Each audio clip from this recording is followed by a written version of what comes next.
Alrighty, part 4. Had to clear up some of my memory. So trust but verify, but a lot of stuff's on the internet. I would say 80% of it is mostly false. And what I mean by mostly false, they're only giving you part of the information. It's like saying, so many people were killed by guns this year. Well, it's true. But what I didn't tell you is 90% of those were done by handguns. Another 15% of them were done by shotguns. And maybe only about 2% were done by the scary assault rifles. What I also didn't tell you about is 4 to 10 times that number of people were saved by the use or even having a firearm on them. Many times didn't even have to use it, but having it on them prevented the crime. They don't tell you about that. The CDC in Illinois used to always post those numbers, and recently it's been rumored that they were told to take those numbers down. I said rumored because I haven't checked it myself. I just came on this information, and when I get to work and have a good internet service, I will double check it. Why? They're trying to sell an agenda. We worry about the border crisis, but yet we're sending billions and billions of dollars overseas to help somebody else's border in more than one country. I don't understand it. Why would we send billions to Ukraine and nothing to Texas or Arizona, which are having some really issues?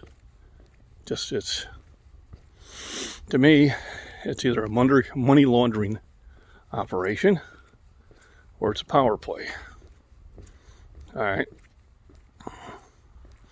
I don't know. Seems like we're not doing anything here, but we have no problem doing it everywhere else. I think our respect as a world leader has diminished greatly. It's just my opinion. If you have a different opinion, it's your right to have it. And I'll agree with your right to have a different opinion. And we'll discuss it in a civil manner anytime you want. Key word, civil manner, because face to face, pretty much we all have a civil conversation.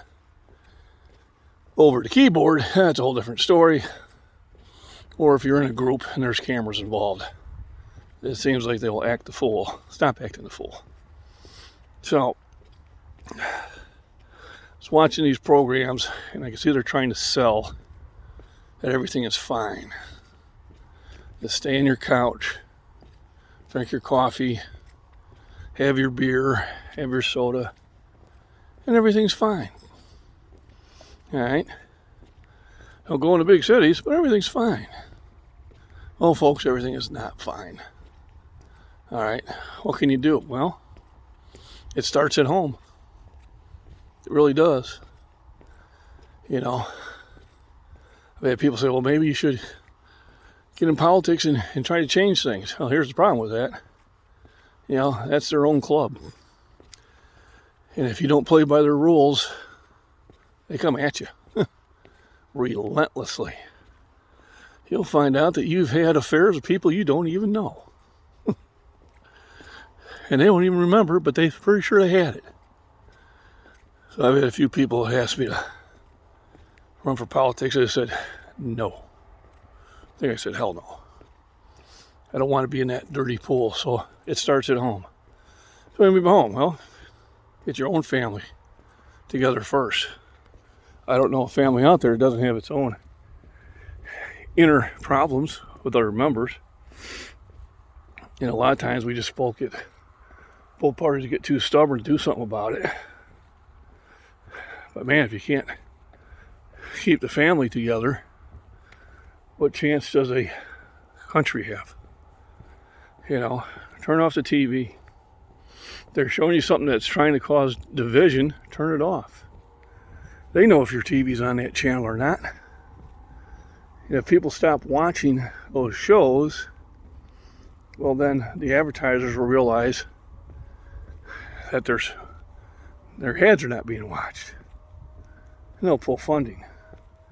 So I'm not going to tell you which shows it is. I don't believe in, oh, I don't agree with that one, boycott. No, make your own decision on it. But personally, I see anything that's causing division, I change the channel or I turn the TV off. And I don't watch a lot of TV as it is. I watch Yellowstone and Forged in Fire when I can catch it. That's basically about it. Any of the news I can research on the internet. Usually somebody will say something and I'll go check and see if it's true or not. And that's the way it should be. Stop being a parrot for these outlets. All right, understand. The tool is not the danger. It is the individual. All right. Banning a tool does not ban evil, and nor does it protect good. And the ones that are wanting to ban the tool, you know what I'm talking about, have their own people protecting them with those tools. And then some are just, they weren't brought up in the culture. They didn't do any real studying on it. They have just fallen 100% in the propaganda that's been fed them. And they've closed their ears and shut their eyes to real data. Yeah, it's a shame because I tell you, once we get to that point, the next 100 years is not going to be good. I probably won't be alive to see it, but my kids and grandkids will be. So I've trained them. If you're not trained in a firearm, you probably should be. Whether you agree or not, you should know how to use a tool. You know, I'm not a doctor, but I've taken a lot of courses on first aid and emergency first aid, just in case I have to use it, that I'm not completely ignorant about it. You know, I think you should, especially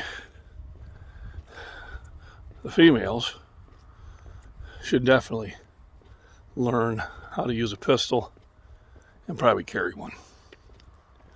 Understand, for the most part, I love it every time that somebody that was going to do harm to a woman gets taken out by her. Like, yeah, you broke down the wrong door, didn't you? And I think we need to teach more of that. I remember when I was a kid, if I was a young adult, the TV shows always showed the woman incapable of using the firearm to defend herself. They either wouldn't know how to arm it, they wouldn't know how to take the safety off, or they wouldn't shoot when they needed to. It infuriated me. They basically were telling you, as a woman, you cannot defend yourself, and it's okay to be that way. Man, woman, or child, you have the God-given right to defend yourself. I've trained heavily on it, hoping I will never have to use it. But if I have to, I have training for it. Okay, I was in the service, but I knew how to shoot before I was in the service. And for you servicemen, men and women that tell civilians they can't be good with a weapon because they weren't in the service, you need to stop that. Because I was there. You shot maybe twice at the range the whole time you were in. Don't give me a break. We telling a civilian they can't be as good as you. They damn sure can. It's time and practice. That's all it is. That's all it is. And you should put the time and practice in. I mean, here, probably going to do a 4-mile walk today. Why? It does a lot of benefits for me. And I will start part 5 on the benefits of the walk and kind of get off this rant. But for those of you listening to it, hit the thumbs up or down. You know, comment, subscribe, share, all that good stuff. And if you have a different opinion, feel free to put it in comments. I will engage in all conversations as long as they're civil. If you use vulgar language, no. If you use direct insults, no. I don't do it. You're not going to do it on my channel either. If you want to have a civil discourse on whether you agree or disagree, I welcome it. That's kind of what my channel's for. So part 6, is it going to be? Will be on fitness. Thank you all, folks.